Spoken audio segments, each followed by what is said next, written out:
Olá, muito bem-vindo ao Atitudes e Diálogos Ambientais. Eu sou o Fernando Leles, criador do blog Atitudes Ambientais e Sustentabilidade, com publicações nas redes sociais e agora em formato podcast. Aqui conversarei com especialistas da área de meio ambiente sobre as questões diversas. Seja bem-vindo e até a próxima.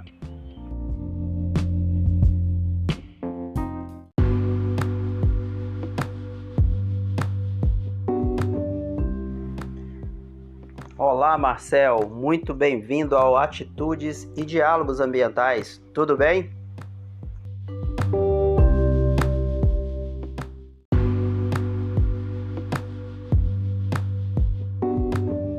Tudo jóia, Fernando. Obrigado pelo convite. Eu que agradeço, Marcel. Nós estamos chamando aqui para o nosso diálogo especialistas aí na área ambiental para poder contribuir aí, né, com a sociedade, com os estudantes, para os nossos ouvintes do podcast aí sobre as questões ambientais. Aos nossos ouvintes aí, pessoal, o Marcel ele é formado em agronomia pela Unesp, Universidade Estadual Paulista, Júlio de Mesquita, na área de estudo em agroecologia e sustentabilidade, tem tudo a ver com o nosso tema aí, né? Ele também possui especialização em agricultura biodinâmica na Universidade de Uberaba, com experiências aí em produção orgânica, gestão de projetos agrícolas, com foco na agricultura familiar, associativismo e cooperativismo. Muito bom o seu currículo aí, Marcel. Isso aí. Bacana. Marcel, você poderia falar um pouco sobre sua experiência como agricultor orgânico familiar, contar um pouco aí sobre os desafios da produção orgânica, fazer uma apresentação geral mesmo aí, um pouco sobre você, sobre a vontade aí de contribuir com a sociedade. Fica bem à vontade aí, Marcel. Legal.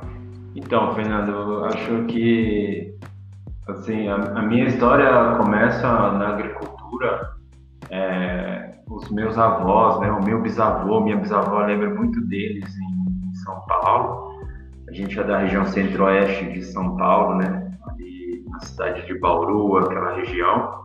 Apesar de eu ter nascido na capital, toda a minha família é daquela região, né, e depois eu passei boa parte da minha infância e adolescência lá também. E eu lembro muito dos meus bisavós na roça, né? E eles tinham uma pequena área de café e meus avós também vieram da roça, então aquilo sempre me chamou muita atenção, né? A agricultura familiar, como um pequeno agricultor consegue se desenvolver, né? Naquela nossa região onde tudo é quase um mar de cana, quando não é um mar de cana, é um mar de eucalipto, né? Então, eu sei como é. A monocultura realmente exercia uma pressão muito grande sobre os agricultores familiares naquela região. E isso me chamava muita atenção, né? Isso sempre me deixava inquietante. E quando eu fui fazer a universidade, eu me deparei com uma universidade muito voltada para o agro, né? Esse agro bem entre parênteses eu coloco porque eu via aquilo muito dado, né? A conversa, as técnicas e toda a orientação que a gente recebia dos professores era muito dado em cima do modelo já pré-definido, né? De agricultura, com grandes usos de insumos e tal. Então aquilo sempre me deixava inquieto. Eu lembrava muito da minha vivência, da minha infância e adolescência, vendo meu bisavô, minha bisavó, né?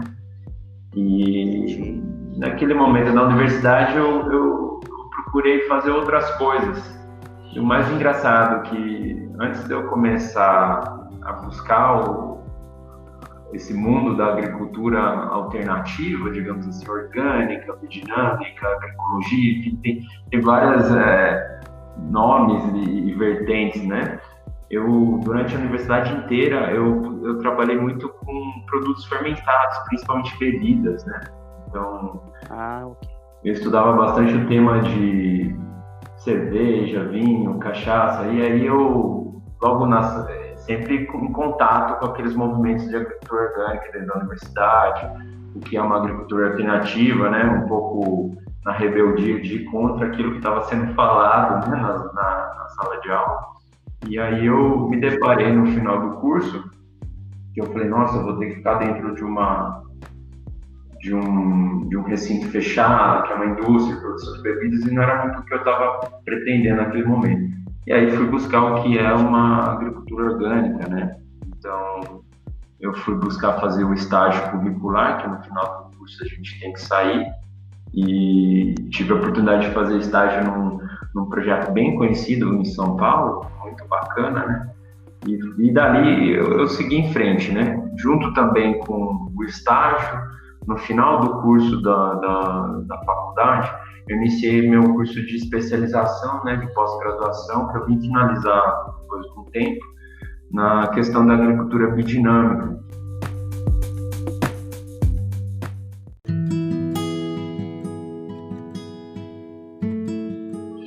Então, como eu comentava, né, durante a faculdade eu busquei sempre estar em contato com uma forma alternativa de desenvolver aquela agricultura que era apresentada, né? E no final do curso eu decidi fazer um estágio na área de agricultura orgânica e fui muito feliz porque eu fiz um projeto que é referência em São Paulo. E desde então aí as coisas foram caminhando, né? E aí nesse sentido eu fui trabalhando nessa área de agricultura orgânica como auditor, né? Na minha época, ainda quando eu comecei, se falava muito em inspetor, né? Como uma fiscalização, né? Que depois eu fui ver que não é nada disso, né? Não tem nada a ver com fiscalização, assim, com geração de qualidade e garantia através de um processo de confiança entre as partes, né? E trabalhei um tempo nessa área de auditoria, fazendo as visitas ao campo, onde eu pude aprender muito. E eu estudei em São Paulo, mas grande parte da minha carreira, os meus trabalhos foram na região sul do Brasil, principalmente no estado do Paraná. Então, o início dos meus trabalhos foram lá. Depois de um certo tempo, aí tive a oportunidade de conhecer outras regiões, o Nordeste principalmente também, e cada vez mais podendo enriquecer, né, o meu conhecimento, agregando sempre novas visões do que é uma agricultura não convencional, do que é uma agricultura familiar em cada região, né?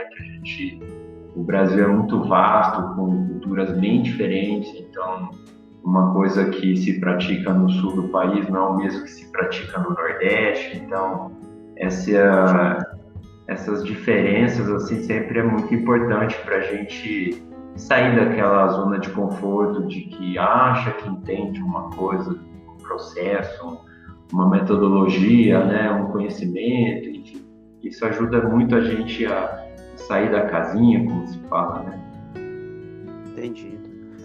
Marcel, só fazendo um comentário aí sobre o que você falou, né? Mas universidade é isso, né? O próprio nome já diz, né? Assim, você entra na universidade, você amplia o seu conhecimento, por mais que e a agronomia por si só já é um curso muito completo, né? Então, você pode ser como se fosse um médico é um agrônomo de forma geral, dando consultoria de forma geral mesmo, solo, água, meio ambiente, né? Projetos aí de irrigação e tudo mais, mas você pode também se especializar em um ramo, como você diz. Eu por exemplo, eu fiz técnico agropecuária. Então, essa parte de gado de corte, de leite, nunca foi meu forte. Sabe aqueles meninos criados na cidade? Não sabe nem chegar perto de uma vaca? Assim, né? Sendo bem sincero por aí. Então, eu fui mais na parte de solo, de meio ambiente. Eu gostava muito de estudar solo. Então, quando eu falo de agricultura orgânica e, né, de até um pouco de agroecologia, eu consigo falar mais e tenho mais habilidade. Falando de plantas, né? Não falando de animais. Animais, eu tô tão próximo. Do mesmo jeito é que você contextualizou, né, seu histórico, chegando lá, aquela questão de produção em larga escala, e você pensou, poxa, mas eu quero de outra forma. Eu até gostaria de fazer um adendo aqui, Marcel. Quando eu fiz a matéria de solos, tinha um professor muito bom, por sinal, ele já é falecido, né? Ele falava muito, ele era muito a favor do adubo, né? Químico, né? Mineral. Então, assim, nas palavras deles, praticamente a agricultura orgânica, né, não se sustentava, né? Assim, se a gente for pensar de forma geral, grandes produções de exportação de soja, milho, é muito difícil, digamos assim, entre aspas. Você pode até me corrigir. né? Mas para produzir alimento, que a gente, até em outro podcast, a gente estava comentando sobre isso, o que alimenta a sociedade não é essa produção que é exportada, né? É a que pequenos agricultores produzem. Muito bom. Assim, isso que você coloca, né? Sempre tem muita discussão sobre isso e eu vejo que tem muita polarização também, né? Mas eu só queria fazer um parênteses aqui também. Você falou do seu professor já falecido e eu tive a oportunidade de ter aula com uma professora, né, que é referência, né, na questão da agricultura orgânica aqui no Brasil, no mundo. Ela faleceu esse ano, se eu não me engano, não me falha a memória agora, né? Eu guardo comigo os momentos que eu vivi com ela, né? Foram vários momentos que eu tive a oportunidade de, inclusive, visitar ela na casa dela, que é a professora Ana Maria Primavesi, né? Então, quem conhece um pouquinho de agricultura orgânica, ou quem não conhece, quiser dar uma pesquisada, ou buscar, vai encontrar muitos livros dessa senhora, né, que é uma referência mesmo. Ela se foi, mas deixou um legado muito importante. Então, eu recomendo aqueles que nos escutarem aí, quiser se aprofundar um pouquinho mais, vai atrás, porque é muito bacana os ensinamentos que ela deixou pra gente, né? Mas muito legal. Voltando um pouquinho, né, Fernando, isso que você coloca, né, hoje uma agricultura convencional não existe, não existe converter soja em orgânico, milho em orgânico, isso não é viável, grandes áreas, enfim, eu nunca esqueço uma coisa que eu aprendi na agronomia. Na verdade, são duas coisas muito importantes, né, assim, de uma forma bem simples, né, pessoal? Primeiro, a gente tem que aprender regra de trade, né, não pode sair da faculdade sem saber fazer as regras de trade certinho, porcentagens e volume e tal. Depois também, quando alguém chega, viu, tá acontecendo tal coisa, e aí, o que é isso, né? Na agronomia a gente sempre fala, depende, né? Depende, vamos investigar, assim como o médico, quando você vai no médico com uma dor, ele te pede uma série de exames, né? Na agronomia, na agricultura, a gente também tem que investigar, avaliar, porque às vezes a gente acha que é uma coisa e não é, né? Mas enfim, o que eu acho, assim, as pessoas falam assim, é possível, não é possível. Eu não gosto dessas respostas prontas, assim, não é possível, né? Eu tive a oportunidade de conhecer grandes áreas de soja orgânica, né? Como eu tive a oportunidade de conhecer agricultores que queriam plantar meio hectare de milho transgênico. Então, né, são dois mundos totalmente diferentes. O agricultor falando para mim, não, eu quero plantar meio hectare de milho transgênico, porque assim eu não preciso ficar aplicando 2, 3 vezes um inseticida.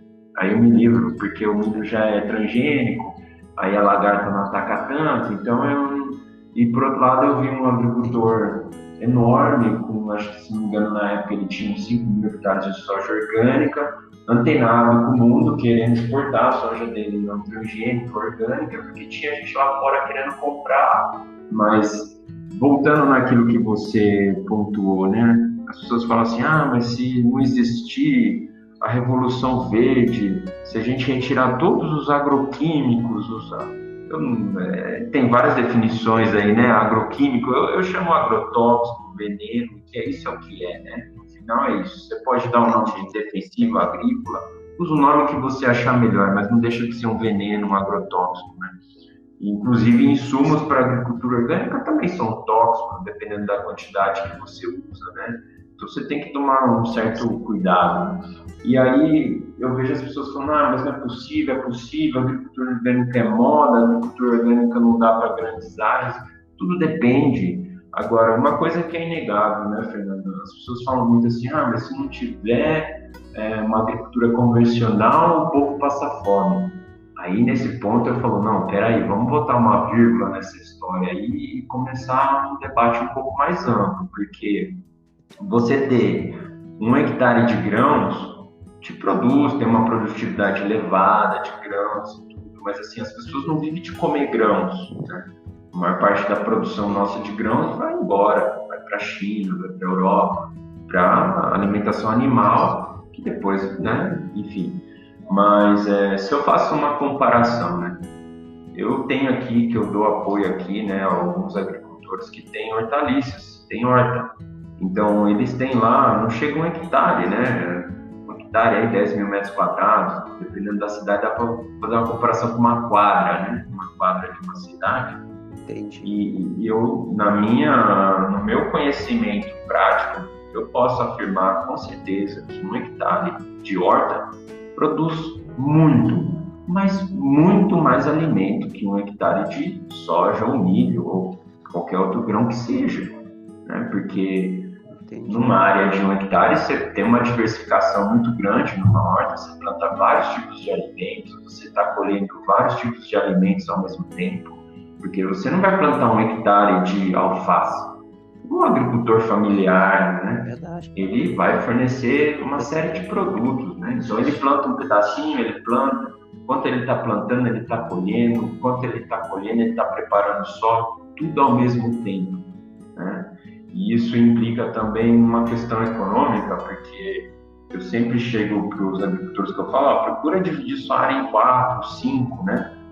4, 5 meses, às vezes um pouquinho mais, talvez em 6, dependendo do que ele vai produzir, que aí ele consegue dar uma escalonada na área dele, né? E com isso ele vai tendo uma renda constante, né? Ele está plantando, está colhendo, enfim, está preparando o solo e sempre tem uma renda, né? Muito interessante. Isso, muito interessante. Esse conceito que você está dizendo aí, né, da produção diversificada num sítio, numa fazenda, lembra a palavra, ou está um pouco relacionado à permacultura, né, onde você consegue tirar diversas rendas de diversas alternativas numa fazenda, num local só. Muito interessante mesmo. Eu acho que para pequenas áreas, né, em alguns momentos eu tive a oportunidade de participar de alguns eventos, algumas reuniões onde a gente sentava grandes produtores de soja, como o Blairo Maggi lá no Mato Grosso, e organizações da agricultura familiar, que um produtor de soja, que também é uma agricultura muito desenvolvida pela agricultura familiar. Diga-se de passagem que a soja, nos seus inícios, né, muito do cultivo dela se deu em pequenos agricultores na região sul do Brasil, né? Ela começou no Rio Grande do Sul e foi subindo, né? Santa Catarina, Paraná, e até hoje você vai em algumas regiões do Paraná, você tem pequenos produtores com áreas de soja, né? Então essas pessoas, quando se reuniam, né? Eu nunca esqueço uma pessoa lá dessas empresas grandes, ele falou assim, mas os agricultores familiares, eles querem ter o seu pequeno agronegocinho, né? E aquilo me chamou muita atenção, que de fato né? Mas assim, por outro lado, quando eu chego numa propriedade, um agricultor familiar do Paraná, conheci bastante, ele tem soja, mas ele não vive só daquilo. Ele tem lá seus 3, 4, 5, até 10 hectares de soja, mas ele tem um leite, às vezes ele produz um melado, ele mexe com outras coisas, né? Sim. Então, assim, ele tem uma diversidade na propriedade dele, porque se ele for viver só daquilo, ele não vai para frente, né? Não consegue, a renda não faz para isso, né? Para ele sobreviver. Entendi. Ô Marcel, você entrou num campo aqui, numa explicação muito interessante, que é quando você diz que quando você vai num agricultor ou dá uma assistência, aí tem uma perguntinha aqui, que você sendo aí especialista nessa área, como é que funciona essa questão dos projetos? Você trabalhou muito como coordenador, sim, falando de qualidade, de coordenador. Como é que funciona assim no dia a dia? Você é um consultor autônomo? Você não precisa citar o nome da empresa, né? Que geralmente as pessoas não querem citar. Não, tranquilo. Atualmente, assim, eu sou consultor, né? Já faz um bom tempo que eu sou consultor. E eu presto serviço aqui para uma prefeitura aqui no sul de Minas, próxima à cidade de Poços de Caldas. E ao mesmo tempo tenho alguns outros projetos que eu estou envolvido, né? Mas sempre são voltados nessa linha de associativismo, cooperativismo, agricultura familiar. Então, o nosso projeto, o nosso trabalho, esse trabalho que eu falo de coordenador, é um pouco assim de estar apoiando essas iniciativas. Então, um exemplo, às vezes eu dou apoio para um agricultor individualmente, e às vezes eu dou apoio para vários agricultores e a organização que ele pertence, né, através de uma associação ou de uma cooperativa. Então, É um desafio muito grande, porque às vezes você desenvolver uma ação individual, como, por exemplo, se eu vou visitar a propriedade do Fernando, vou dar um exemplo, é diferente de eu visitar a associação que o Fernando faz parte. Porque às vezes na associação, na cooperativa, a gente tem que entender em que momento que está essa organização e qual que é o projeto de desenvolvimento dessa organização.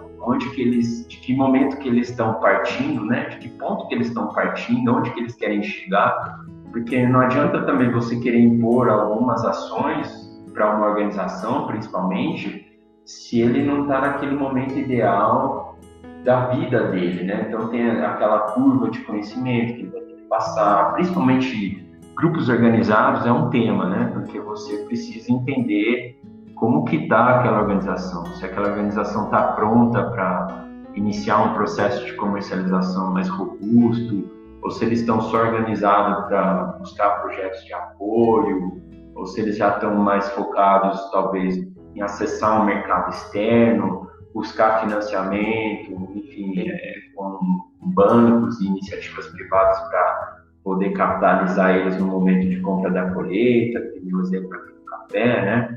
Então, são várias ações que a gente pode fazer. Entendido. Um exemplo, né? Esses tempos atrás a gente conversava com um banco, ele tem sede na Holanda, é um banco voltado para a agricultura familiar, né? E eles estavam buscando alguns projetos aqui e a gente estava tentando mediar com algumas organizações interessadas em financiamento, né? Através desse banco. Porque a dificuldade das associações era acessar dinheiro em bancos aí como correteiros, né? Brasil, Caixa. Então esse banco ele tinha um viés mais voltado para a área social, simples, né? Com uma ideia mais de dar aporte para esses projetos de agricultura familiar e certificados com, por exemplo, aqui eu trabalho muito com certificação de comércio justo, né? Então esse pessoal, eles conseguem acessar mercados lá fora, esses produtores que estão organizados, né, em associações. Então, conversando com esse pessoal do Banco da Holanda, estava fluindo a conversa, aí veio a pandemia, eles basicamente falaram, Marcelo, nossas operações são pequenas, então a gente vai dar uma travada nos processos para poder organizar a casa e o ano que vem a gente volta a conversar. Mas só fazer relato aqui do exemplo do que seria esse plano, né, que eu acho bem interessante. Esse banco, ele empresta o dinheiro para a associação, a cooperativa. Essa cooperativa, principalmente isso em café, é muito importante. Essa cooperativa associação que não tem caixa para comprar o café dos seus associados, né, porque uma coisa é você pegar seu café, levar aqui numa qualquer porta de negócio aqui, você vende seu café no dia, né? Agora, uma associação, ela tem que juntar o café dos associados, ou a cooperativa, juntar esse café no armazém e depois tentar vender esse café. Isso leva um tempo e o produtor está precisando do dinheiro para pagar a conta hoje, né? Então, essa proposta do banco seria algo assim, ó, se vocês fizerem um contrato lá fora com o exportador, eu te empresto o dinheiro e a garantia do dinheiro emprestado não é sua estrutura física, suas terras, não. A garantia que eu preciso é o contrato de compra e venda teu com esse comprador lá fora. Então, ele troca o financiamento que ele dá para a associação, ele dá o dinheiro para a associação comprar o café e, do outro lado, ele pega o contrato de compra e venda do café. Então, essa é a garantia dele, entendeu? Falta, né? Que não falta é o contrato. Simples, né? Tem comprador. Se tem um comprador, eu troco o financiamento pelos recebíveis. Então, aí cria uma situação bem bacana, porque gera uma relação de confiança tremenda, né? Porque a associação, quando ela pega o café do camarada aqui, ela já paga ele, certo?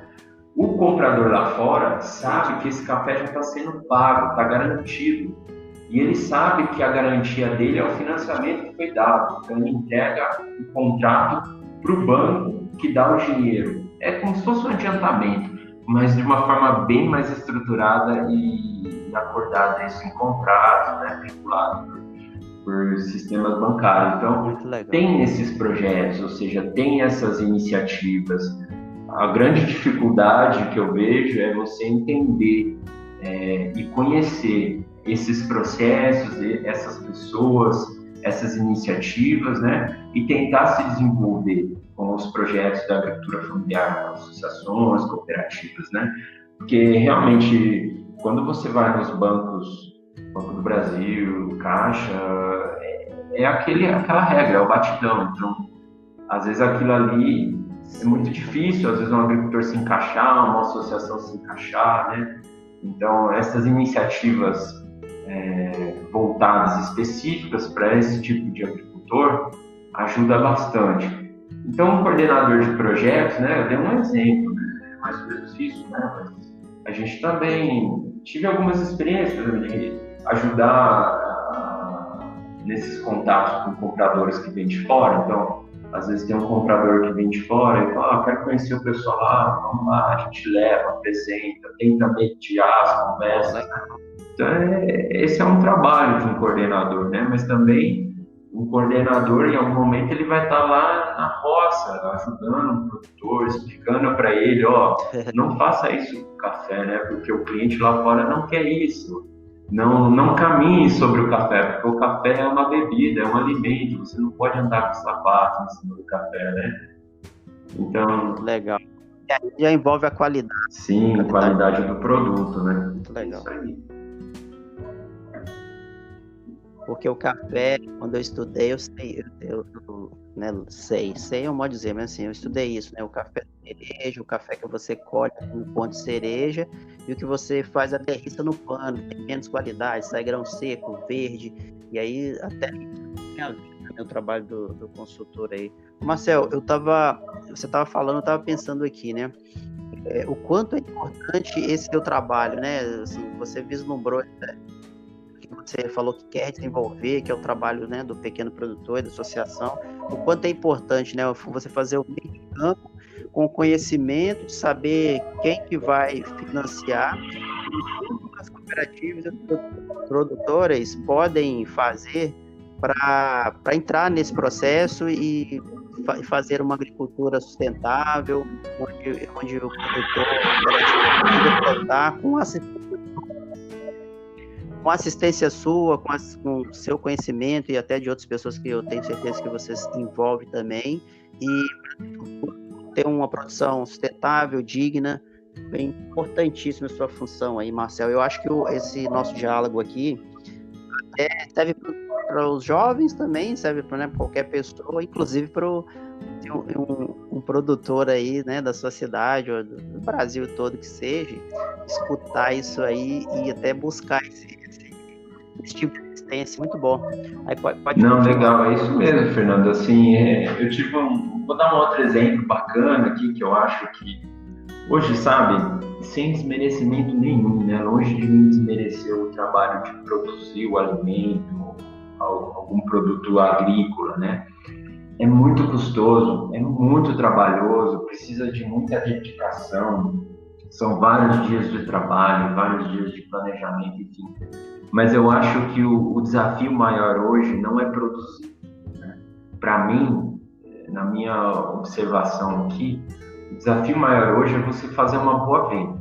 Se você quer vender no mercado comum e corriqueiro, que nem aqui o café é uma commodity, então você pega o café, você sai na rua para vender, tem várias empresas que estão comprando pelo preço do dia, você vende o café X lá pelo preço do dia, não é um problema. Agora, quando você fala assim, poxa, eu quero dar uma agregada de valor no meu produto, eu produzi uma bebida um pouco melhor, então eu quero conseguir um preço melhor nisso. Aí é um desafio.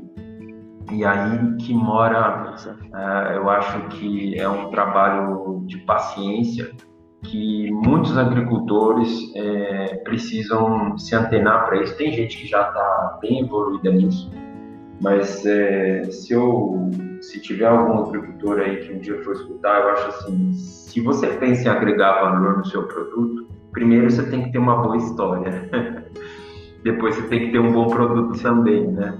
Lógico, um bom produto, uma boa história e buscar um parceiro que vai pagar por aquele produto, que vai comprar a sua história e a qualidade do seu produto. As pessoas hoje estão muito preocupadas com isso. Eu tenho um exemplo aqui de um agricultor que ele tem, acho que, dá um pouco mais de meio hectare de café. Isso é muito pouco, né? Comparado com uma produção média da região, é um produtor pequeno, é um agricultor familiar mesmo, né? Ele mexe com outras coisas, tem café, tem horta, enfim. E aí ele tem um café. E ele secava o café dele num terreiro de terra.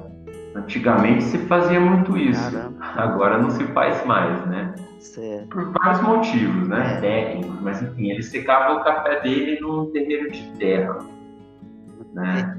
E agora eu cheguei um dia lá e falei, poxa, por que você não faz uns terreirinhos suspensos? Você tem um sombrite aí sobrando, estica o sombrite aí, faz uma armaçãozinha com bambu aí que você tem e seca, né? Suspenso. Você talvez vai conseguir agregar um valor bacana. Cheguei lá um dia, terreiro suspenso, estava feito lá um pedaço. Cheguei no outro dia, mais 2, mais 3. Ele tem uns 4, 5 terreiros suspensos lá hoje, né? Isso foi, assim, safra passada era no chão, e essa safra já foi suspenso. E para quem já se envolveu com café, ele colhe a dedo. Então ele só colhe aquilo que a gente estava comentando, cereja. Então ele colhe só os grãos maduros, né? Então isso aí confere um sabor, uma doçura no café excepcional. Então ele só colheu os grãos ideais para produzir uma bebida de qualidade. E aí ele fez a colheita manual, seletiva, que a gente fala, né? Colheu só os grãos maduros, foi secando lá, beleza. E aí a gente teve um concurso de qualidade aqui, e ele teve uma pontuação muito boa, né? No concurso ele teve pontuação 82 pontos na tabela SCA, né? E isso é uma pontuação boa, já dá uma bebida boa. E aí a gente levou esse café, essa amostra desse café dele para uma empresa aqui na região. O pessoal gostou do café dele. Eles falaram assim, Marcelo, a gente vai provar. Ele foi comigo lá, né? E aí eles provaram o café, ainda deram uma nota maior lá. Eles chegaram a dar 84,5 lá na pontuação deles. Lá. Eles deram mais 2,5 pontos acima daquele que tinha dado antes, né? Gostaram muito do café dele. Aí, por que eu falei antes a questão da história? Porque ele, além desses pontos do café, ele tem uma história. E essa história a gente contou lá e o pessoal adorou. Que a gente falou, ó, o Henrique, né? Falou, ó, como é que é a sua vida lá, Henrique? Eu faço feira com a minha família, todo dia, todo domingo eu levo meus produtos. E a gente tem o apoio lá do Marcel que dá orientação. Eu faço tudo sem agrotóxico, tudo sem veneno. O meu café é sem veneno. A minha horta é sem veneno. Aí o rapaz pergunta para ele, mas o que você usa no café? Eu uso fosfato natural, eu uso urina de vaca, né? Tem muita gente que não sabe, talvez, mas a urina de vaca é um excelente nutriente para a planta, né? Aplicado no momento certo é ureia pura, né? Além de vários outros elementos, né? Enfim, aí ele foi falando. A palha do café também que tem potássio, então ele joga um potássio, aí já foi o NPK, né? Enfim, aí ele joga um fosfato natural, o iorim. O iorim, além de fósforo, ele tem outros microelementos, tem boro, eu acho que tem zinco, tem silício. Então, ele dá essa equilibrada. E o café dele é todo uma agrofloresta, sem muita, como se diz, planejamento técnico. Ele fez meio de forma empírica. E essa história, a hora que a gente contou essa história, os caras adoraram, né? Comprar a história também. Então eles gostaram muito dessa ideia do café dele agroflorestal, né? Então foi muito bacana isso daí, porque eles falaram tudo que a gente quer, porque a empresa dessas pessoas, desse pessoal aí que a gente foi visitar, o que eles fazem? Eles exportam café. Quando o café é muito bom, eles põem a marca não, desculpa, eles põem o nome do agricultor na embalagem do café. Então, o cliente lá fora, Que legal, isso eu não sabia. O cliente lá fora, quando recebe o café, ele vai receber o café. Se for o Henrique tiver uma quantidade legal, uma bebida muito boa, ele vai receber lá. Esse café é o lote do produtor Henrique, lá da cidade tal de Minas. Então, legal, cara, não sabia disso. Não quer dizer, não coloca só orgânico, não fala o local. Por isso que eu falo, tem que contar uma história. Você precisa contar uma história. As pessoas querem isso. As pessoas não querem ir no mercado comprar um produto frio, né? Só, sabe, eu acho que Eu, quando eu vou no mercado, quando eu compro um produto, aí, sabe, quando você compra aquele pacote, você fala assim, poxa, mas de onde que veio isso aqui? De que lugar? De que região? Será que veio de uma região que estão desmatando? Será que veio de uma região que estão usando trabalho escravo? Né? A gente se faz algumas perguntas, né? Esse produto foi feito com muito veneno? Como é que é, né? São perguntas que a gente gostaria de responder. Para alguns produtos a gente já consegue, tem alguns certificados que garantem alguma coisa, né? Mas para outros a gente fica muito em dúvida ainda, né? Quando as pessoas falam assim, uma pergunta, né? Vou fazer meu churrasquinho de final de semana. Você já se perguntou se aquela carne que você está comprando está vindo lá da área de desmatamento, enfim, né? O carvão, né? Então, são todas essas perguntas que eu acho que os clientes estão se fazendo hoje, e principalmente as pessoas lá fora, né? Estão preocupadas, né, em responder isso, né? Querer entender de onde que vem aquele produto e de que forma que ele está sendo produzido.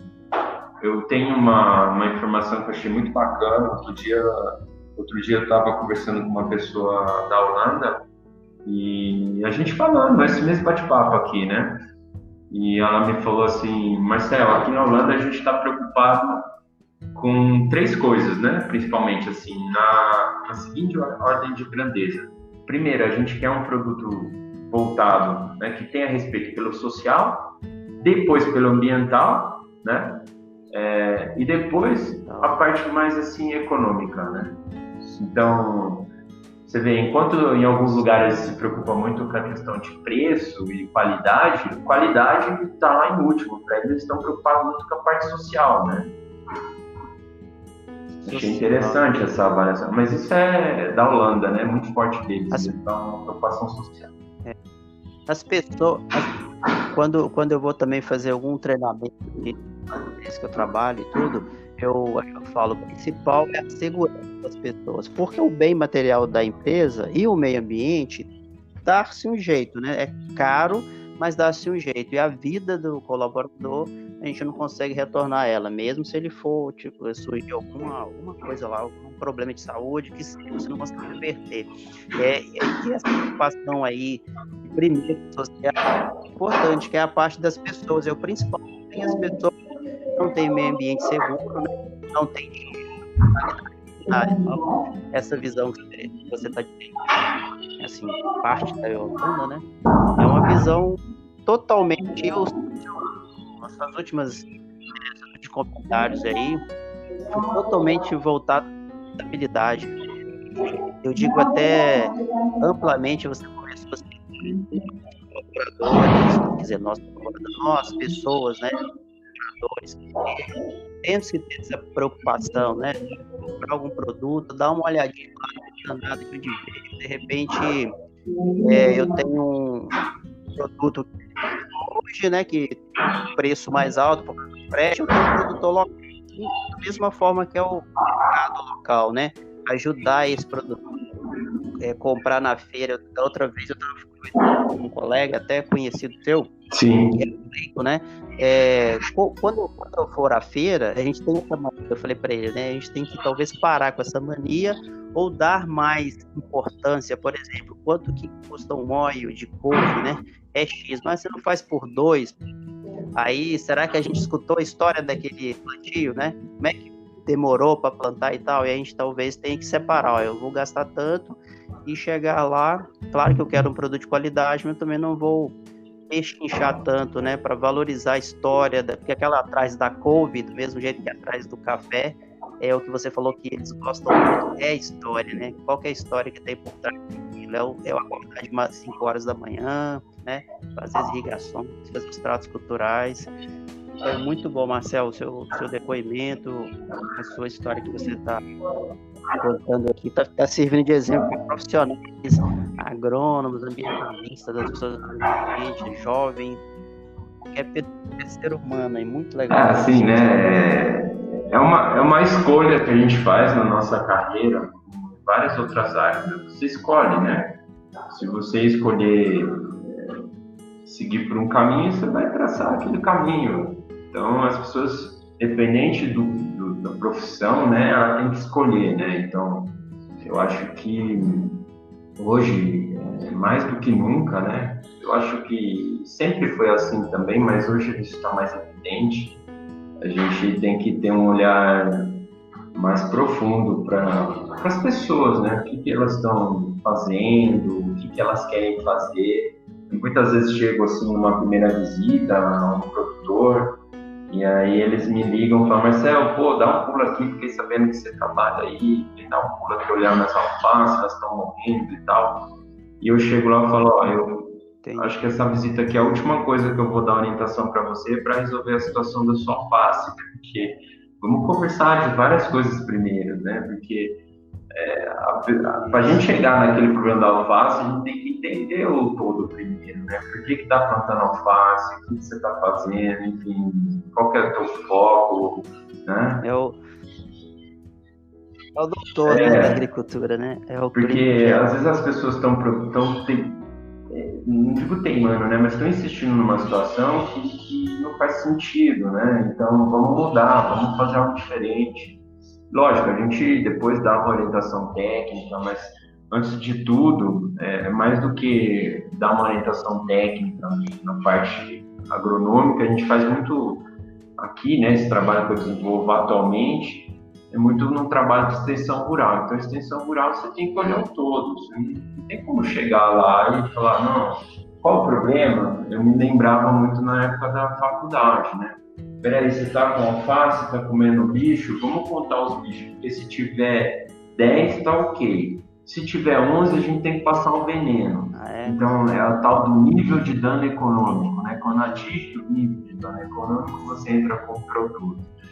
E em pequenas propriedades, a agricultura familiar é muito diversificada, não existe esse nível de dano econômico, por dizer, né? Porque como o cara é tão diversificado, a quantidade às vezes é tão pouca, não paga o litro de veneno que ele vai comprar para controlar aquele problema.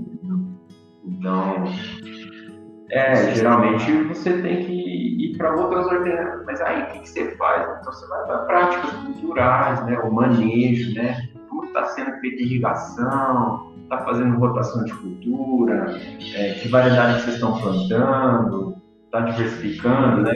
Planta só um tipo de alface, não planta outros, para você ver qual que vai melhor, espaçamento está ok, né? Enfim, são várias coisas que você vai olhando, coisas simples, que aí aquela mudança no manejo, nos tratos culturais ajuda muito, né? E nem precisa usar veneno, né? Tem uma agricultora aqui que eu dou apoio e ela estava tendo muito problema com doença fúngica, né? Nas alfaces. E aí eu sempre orientando ela: faça um plantio direto na horta, ou seja, pega a palha, cobre o canteiro com palha, abre um espacinho e põe a muda, né, de alface. Só que aí passou um certo tempo, a gente observou que estava vindo muito ataque de fungos nas folhas. E aí a gente vai daqui, vai dali, e a gente chegou a uma certa conclusão que foi a palha que ela estava usando, que era uma palha de café, com folha de café, né, que tinha muita carga de fungos variados. E também um pouco outras palhas que ela usava, estava tendo muito fungo. Eu falei: ó, vamos fazer um manejo diferente, vamos fazer a experiência. Tira a palha, volta num sisteminha convencional, eu digo, sem usar a palha, então prepara a terra, deixa a terra descoberta e planta a muda como se fosse um canteiro comum, né? Sem cobertura morta. Deu uma melhorada. Então a gente também tem que mudar um pouco, né? Ela começou a dizer: vamos fazer contra aquilo que você está me recomendando, vamos mudar, porque o que a gente está fazendo não está adiantando, então vamos mudar um pouquinho, né? Depois a gente volta com a palha de novo, né? Existe o básico, né? Mas também não é engessado, né? Existe o básico, o convencional, mas não é engessado. Se não deu certo... Como tudo na vida, né? Quem enverga, quebra, né? Então... Marcel, vamos chegando aqui para o nosso final e chegando aí pela sua disponibilidade, esse bate-papo, esse diálogo aqui. Com certeza vai ser muito produtivo para as pessoas que tiverem oportunidade de escutar. Eu queria colocar uma mensagem final, depois você me envia uma descrição para eu colocar na página, né, do podcast. podcast, mas queria que você deixasse uma mensagem final para os ouvintes, de forma bem tranquila aí. Se quiser deixar telefone de contato, alguma coisa, apesar que eu vou deixar depois o link. Aí fica bem à vontade para a gente finalizar o nosso Tá joia. Não, eu agradeço muito a oportunidade de dividir um pouquinho da nossa experiência, né? A gente não sabe tudo, estamos aí num processo de aprendizagem, ainda sempre, todo dia aprendendo uma coisinha nova. E minha mensagem, assim, para quem está entrando nessa área de agricultura, né? Olha bem com carinho o que está acontecendo nesse momento, né? Eu acho que a gente não pode seguir, por dizer assim, a boiada, sabe? A gente tem que olhar as coisas com um olhar mais crítico, porque numa boiada, quando um vai, os outros vão atrás, e às vezes pode ir todo mundo pro abismo, quando você vê, você já foi. E eu acho que tem muitos caminhos interessantes para uma agricultura alternativa, ciclos curtos que se fala, né? Você produzir aqui, vender logo ali, né? Antes de pensar em exportar, vender para a Europa, Estados Unidos, lógico, dependendo do produto, né? Mesmo quando a gente fala em café, existe uma possibilidade enorme de vendas no mercado interno, com café de qualidade. Então, assim, procurar mercados locais, buscar uma agricultura de baixo impacto, uma coisa que realmente vai te trazer renda, né? Nesse sentido de renda, eu observo que a diversificação agrícola é bacana, né? E, então, é uma possibilidade você buscar desenvolver várias atividades agrícolas dentro daquilo que também você deseja fazer, dentro das suas possibilidades. Não queira insistir numa coisa que você não consegue, né? Uma coisa que eu sempre falo para quem eu acompanho aí, as pessoas me falam, Marcelo, o que eu planto, né? O que vai bem aqui na minha área, né? Eu falei, deixa eu te perguntar, antes de te dizer o que você vai plantar, porque essa resposta eu não vou te dar. Deixa eu te perguntar, para quem que você quer vender? Eu quero vender lá. O que eles querem comprar? Eles querem comprar isso. Então você tem que plantar isso. Aí eu posso te responder, se isso que eles querem comprar, você vai conseguir produzir para eles. Se não, você tem que procurar um outro cliente. Se sim, vamos lá. Então, eu acho que a resposta começa lá no final, né? E depois que você vem aqui para a tua área, não adianta você plantar uma coisa que ninguém vai comprar. Então, você tem que olhar isso também, né? E, assim, a mensagem que eu deixo, eu estou disponível aí. Quem quiser depois entrar em contato comigo, você pode passar meu contato, fica à vontade. Estou sempre disposto a bater papo, trocar ideias, discutir projetos e processos aí, né? Sempre com essa ideia de trocar informação e conhecimento. Eu falo isso para as pessoas, sabe? E quem está estudando aí, quiser trocar umas ideias também, estou super aberto. Mas é isso. Olha, quando as pessoas, todo mundo está olhando para um lugar, legal. Mas tenta olhar para outro lado também, né? Eu acho que é bacana sair um pouco da boiada, assim, pensar algo diferente, né? Entendi. Pensar de forma que ele gosta de explicar, né? Fora da caixa, pensar de forma mais ampla, ter um olhar mais de cima, de ver o contexto. É isso aí, né? Porque se a gente não pensa diferente, coisas novas não vão aparecer, né? Isso. Ô Marcel, então em nome aí do Atitudes e Diálogos Ambientais, a gente agradece o tempo disponível aqui aos ouvintes. A gente espera ter contribuído, né, publicando e batendo esse bate-papo com o Marcel. E se vocês gostarem, vocês curtem, compartilhem aí o conhecimento, que é bom para todos. Viu, Marcel? Um abraço e até a próxima. Igualmente, um abraço, parabéns pela iniciativa e sucesso para você. E um forte abraço para todo mundo aí que nos ouve. Valeu, um abraço e sucesso a todos nós. Tchau, tchau.